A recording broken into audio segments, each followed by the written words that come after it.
The Ancient Secrets to a Peaceful Life, a Timeless Wisdom. Introduction. Peace, the eternal dream of humanity.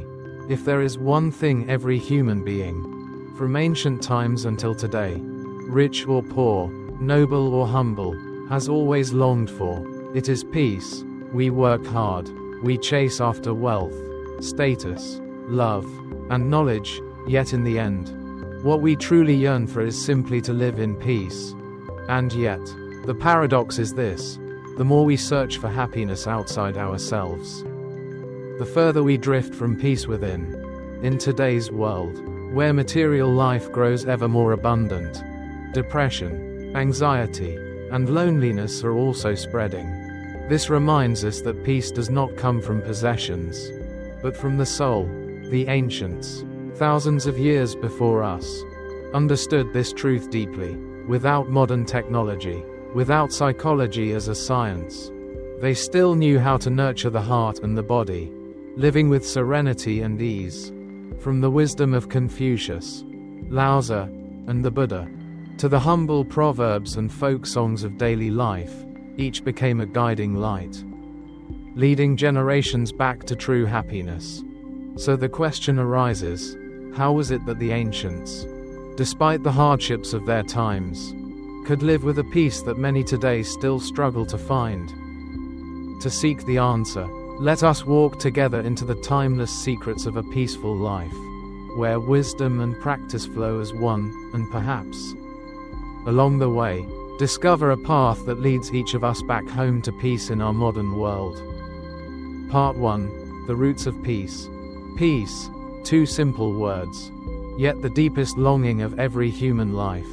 The ancients did not define peace with rigid theories, they lived it, experienced it, and left behind teachings and stories that became guiding lights for generations to come. To understand the secret of peace, we must first explore its roots. 1.1. Peace does not come from material wealth. Since ancient times, people have faced two kinds of suffering: physical hardship and spiritual unrest. Hunger and poverty bring pain to the body, but greed, envy, and endless desires torment the soul. The ancients realized that the suffering of the mind far outweighs the suffering of the body. A person may live simply and still laugh with joy, while a wealthy man with a restless heart remains unhappy all his life.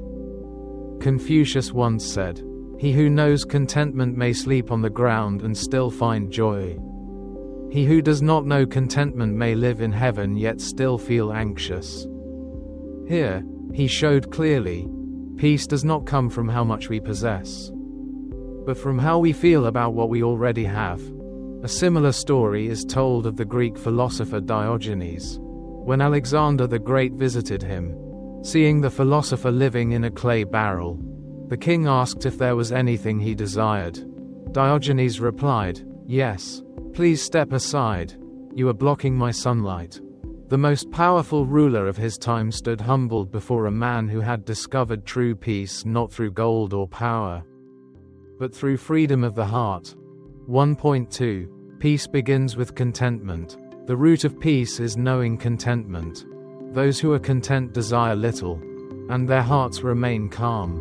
Those who are not content run endlessly in the cycle of desire, never finding rest. An Eastern proverb says, "The rich man is not the one who has much, but the one who needs little." Today, we shop without end, buying new phones, new cars, new houses. Each time, the joy is fleeting, soon followed by emptiness. This is clear proof that possessions may bring comfort, but never true peace. The ancients, with thatched roofs and simple meals, still found boundless happiness when their hearts were at peace, reciting poetry, playing music, or sipping tea in serenity. 1.3. Peace is living in harmony with nature. Lao Tzu, the great sage of Taoism, taught, "Man follows the earth follows the heavens, heaven follows the Tao, and the Tao follows what is natural." For Taoists, peace arises from flowing with the rhythm of nature, without forcing, without resistance. Spring is for planting, summer for nurturing, autumn for harvesting, winter for resting. The body too follows its cycles, eating with the seasons, working with the daylight, resting with the night. When we live in harmony with nature, illness lessens and the heart is balanced. But when we resist the natural way, overeating, overworking, overindulging, we invite restlessness and suffering. A story tells that someone once asked Lao-Tzu, "Master, how is it that you live so freely and at ease?" He replied, "Because I do not fight with the world, nor force my way, like water, soft yet stronger than stone. Like the wind, invisible yet everywhere. By following nature, there is no more sorrow." 1.4. Peace comes from purity of mind. Buddhism goes even deeper. The root of suffering lies not outside, but within: ignorance, greed, anger, and delusion. To find peace, one must uproot these poisons of the mind. The Buddha taught, when the mind is pure, the Pure Land appears before you. If our minds are clear and free of illusions, then everywhere becomes a pure land. Everywhere becomes peace. A Japanese Zen master once said, "Before I studied Zen, mountains were mountains, rivers were rivers. While studying Zen, mountains were no longer mountains, rivers no longer rivers. After enlightenment, mountains are once again mountains, rivers are rivers." This is the journey back to peace, from complexity to simplicity, from illusion to truth, seeing things just as they are. 1.5. Peace begins with moral cultivation. Confucianism emphasizes, to live in peace, one must first cultivate virtue. A person unfilial to parents, unfaithful to friends, or deceitful in society cannot possibly have peace in their heart. Confucius taught, the benevolent find peace, the wise find advantage. The peace of the benevolent comes from living rightly, without shame before one's own conscience. So too does our folk wisdom say, "Do good, and you shall meet good." This is not only faith in karma but also a psychological truth. When we live kindly and justly, our hearts are light, our sleep is sound, and joy flows naturally. Hourglass in this way, the roots of peace, as seen by the ancients, can be summed up in 4 timeless principles: contentment, harmony with nature, purity of mind, moral virtue. Upon these foundations, sages built entire systems of self-cultivation, health practices, and codes of conduct, guiding humanity back to serenity amidst life's ever-changing tides. Part 2. The Secrets of Peace in Confucianism, Taoism, and Buddhism. In the East, 3 great streams of thought shaped the way people understood life: Confucianism, Taoism, and Buddhism. Each tradition offered its own perspective, yet all converged on the same destination: helping human beings find peace and live in harmony with themselves, with society, and with the universe. 2.1. The Secret of Peace in Confucianism. A. Rooted in benevolence, Ren. Confucius placed Ren, benevolence, compassion, and empathy as the root of morality. A person with Ren lives with peace of heart, because they are free from the torment of selfishness and hatred. Confucius once said, "The benevolent find peace, the wise find advantage."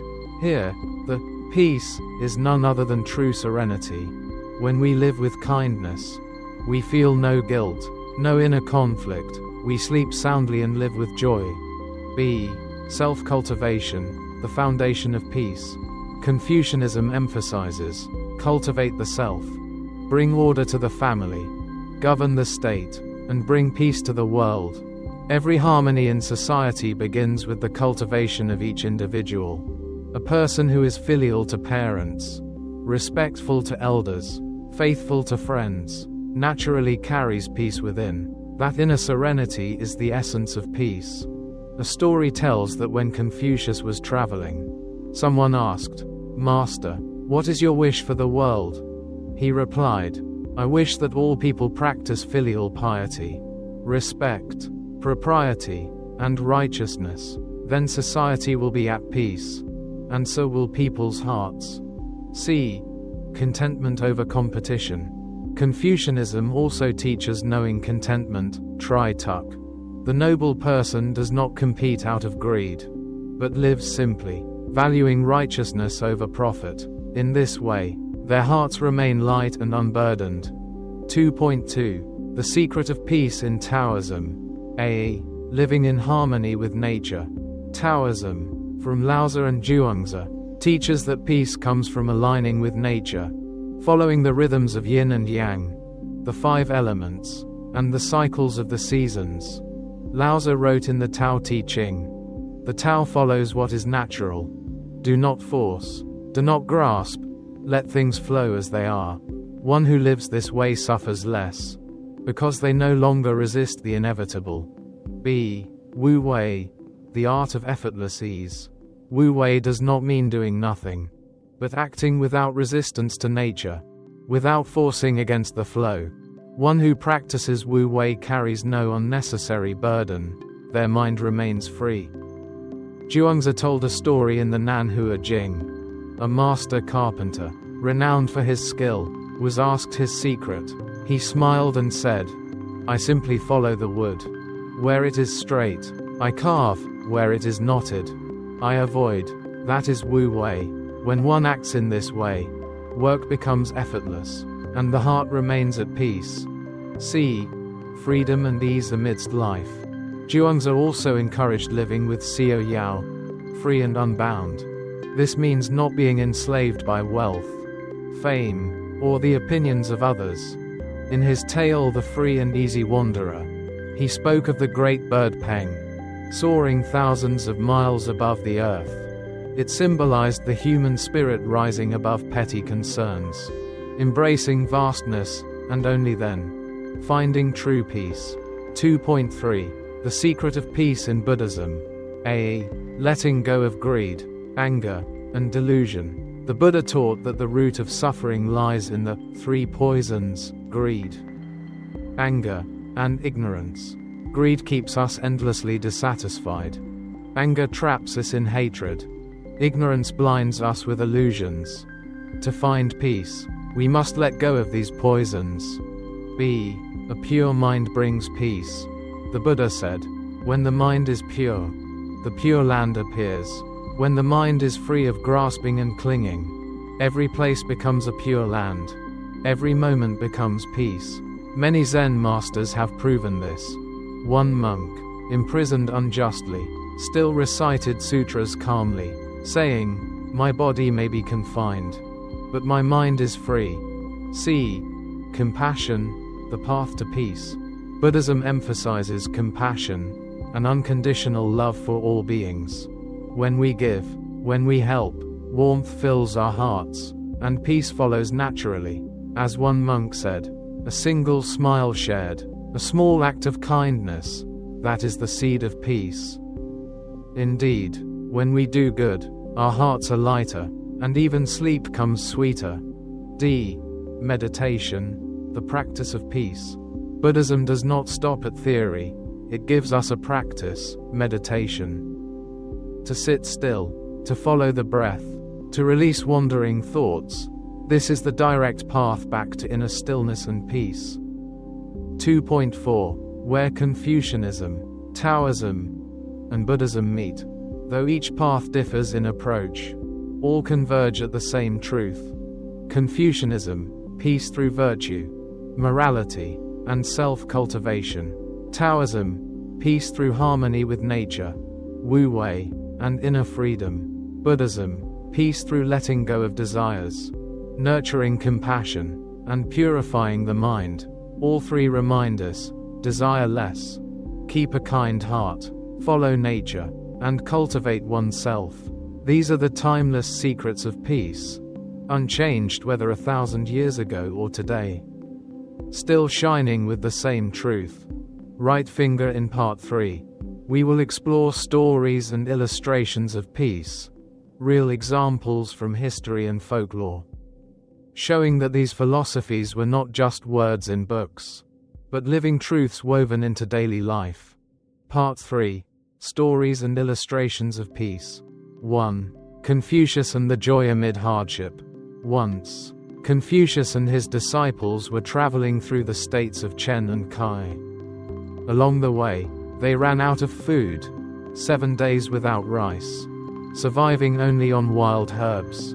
His students grew weary and resentful, yet Confucius remained calm, sitting with his lute, gently singing. His disciple Zilu could not help but ask, "Master, in such misery, how can you still sing with ease?" Confucius smiled. "A gentleman holds to the way. In poverty, he does not abandon his virtue. In danger, he does not lose his heart.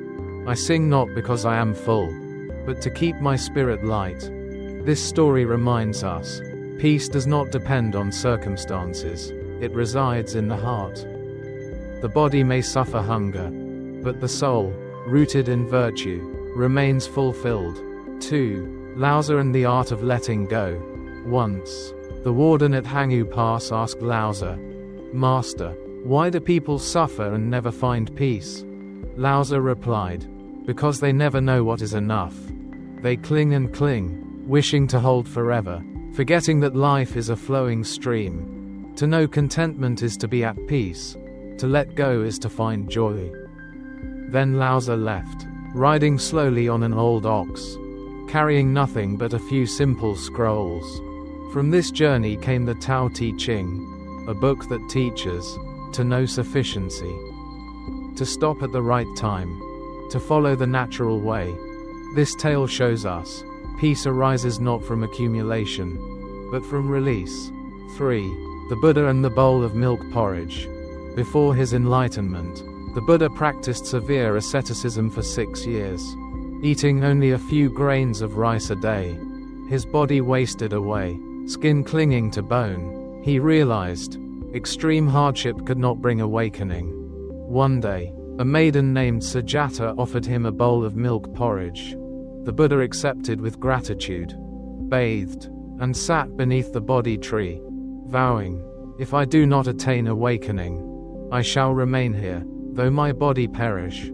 From this, he discovered the middle path, not indulgence, not self-mortification, but balance, and through that balance, he attained the truest peace for all humanity. This story teaches, peace is not found in extremes, but in harmony and moderation. 4. Zhuangzi and the butterfly dream. One night, Zhuangzi dreamt he was a butterfly, fluttering freely, unaware he was Zhuangzi. When he awoke, he wondered, was I Zhuangzi dreaming I was a butterfly? Or a butterfly dreaming I am Zhuangzi? From this, he realized, life itself is but a great dream. Joy and sorrow rise and vanish like drifting clouds.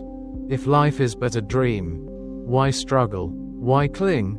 To live as lightly as a butterfly is to know peace. 5. The peaceful farmer. Not only sages, but even simple folk have shown us the way to peace. There was once a poor farmer. Each day he worked the fields, each evening he sipped tea on his porch, watching his children play. A traveler asked, "Do you not feel poor?" The farmer smiled. "I have land to till, food to eat, children to love, and a wife to cherish. What more could I lack?"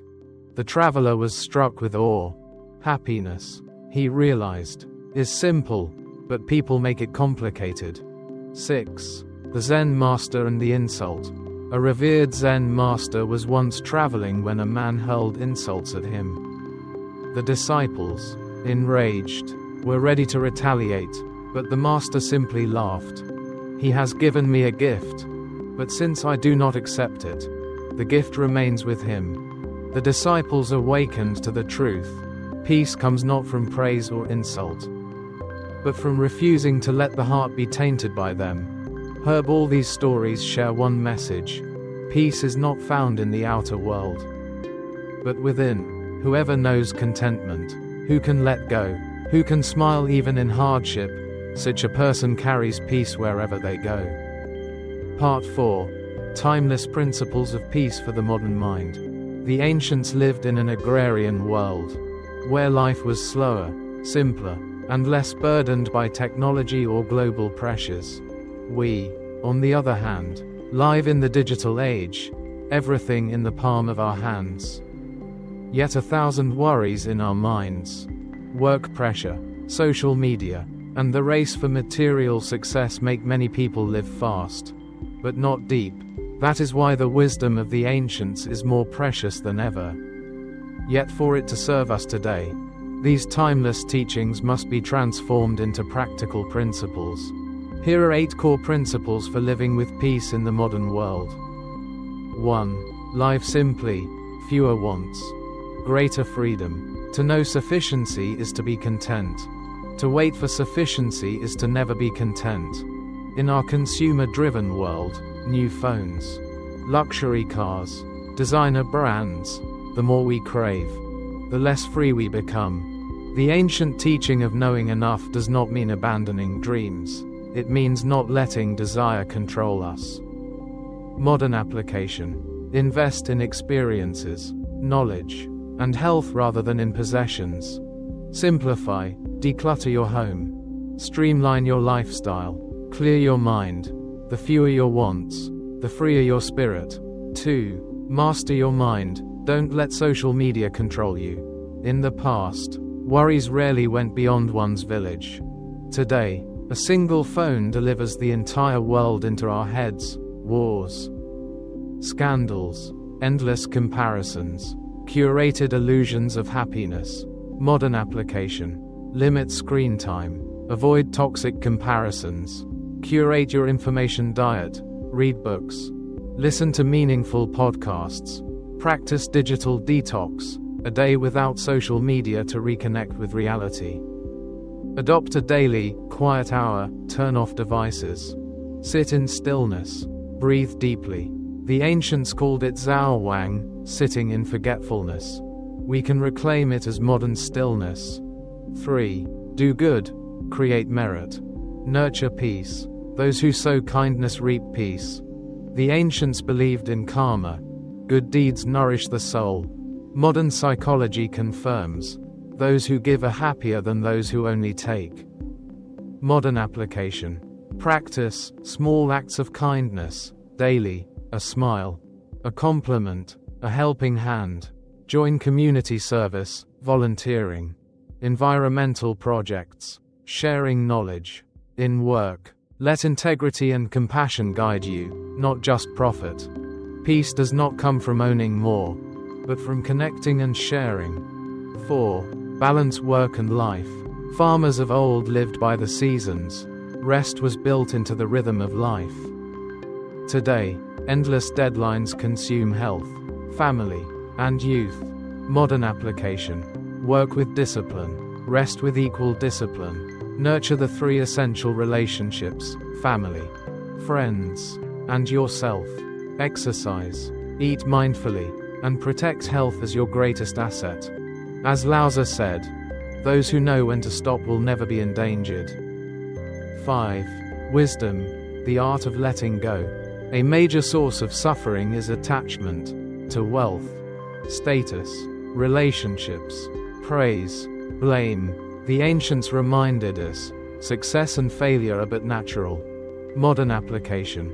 Release work when the day is done. Energy is for tomorrow too. Let go of toxic relationships. Make space for new connections. Surrender the need to control everything. Life is impermanent. Letting go is not abandoning, it is choosing what truly matters. 6. Practice stillness, meditation and mindfulness. Across Confucianism, Taoism, and Buddhism, one truth unites: train the mind. Modern science now affirms what sages knew. Meditation and mindfulness reduce stress and increase happiness. Modern application. Spend 10 minutes each morning in mindful breathing. Eat with awareness, no screens, no rushing. Walk with presence, feel each step, each breath. To live mindfully is to live fully in the present, and there. Peace awaits. 7. Reconnect with nature, return to the roots. The ancients lived close to forests, rivers, and fields. Their hearts were open and free. Today, we are boxed in by concrete, deadlines, and noise. Modern application. Retreat to the countryside, hike mountains, walk by the sea, tend a garden, keep windows open, grow plants, listen to birdsong daily. Nature whispers. Life is simpler than we think. 8. Build an inner home, peace wherever you go. The ancients held family as their foundation. Even while traveling, they carried a home within their hearts. We too need such a refuge, a sanctuary in family, or in inner stability. Modern application. Share daily family moments, a meal, a story, a laugh. Create a sacred space, a journal, meditation corner, or quiet nook at home. Learn to befriend yourself, for in the end, you are your longest companion. Closing thoughts for part 4. Modern life gives us countless tools, yet breeds countless anxieties. The ancients had little, yet lived in spacious peace. The difference lies not in the world, but in the way we live. If we embrace these principles, simplicity, mindful awareness, kindness, balance, wisdom, stillness, connection with nature, and an inner home, we can carry peace within, even in the busiest of cities. This is the timeless secret of peace. Part 5. Conclusion. Peace. The path back to ourselves. Peace is not something distant, nor a gift bestowed by the outside world. It already resides within each of us. Yet, as we chase after fame and fortune, caught in the endless race of gain and loss, we forget it. The ancients taught, at birth, human nature is inherently good. That purity and innocence is the very foundation of peace. A child, who knows nothing of calculating gains, harboring resentment, or fearing the future, is the purest image of serenity. But as we grow, we burden ourselves with countless weights, thus suffering arises. The path to rediscovering peace, in the end, is not about going far, it is about returning to ourselves. Returning to, listen to the rhythm of our own heart. See clearly the thoughts arising in our mind.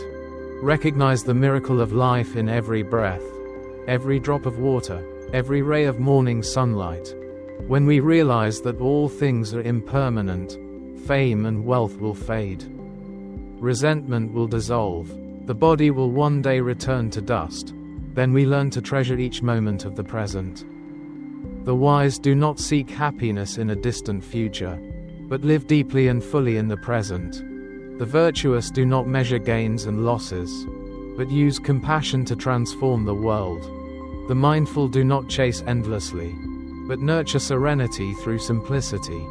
In today's pressured society, the secret of peace is nothing more than knowing contentment, to ease the heart, knowing how to let go, to remain unbound, knowing how to love, to connect with others, knowing how to return, to illuminate the self. Like a river flowing toward the lowlands, the further it goes, the calmer it becomes. So too, as we journey through life's storms, we realize that the greatest victory is not conquering the world, but conquering ourselves. Peace is not a destination, but a path. That path is not out there, it lies within our own hearts. Let us close with the timeless wisdom of Lao Tzu. He who knows contentment is truly rich. He who knows when to stop is truly at peace. He who returns to himself lives in harmony with the way. Thus, peace has never abandoned us. It simply waits for the day we stop running, turn back, and smile at ourselves.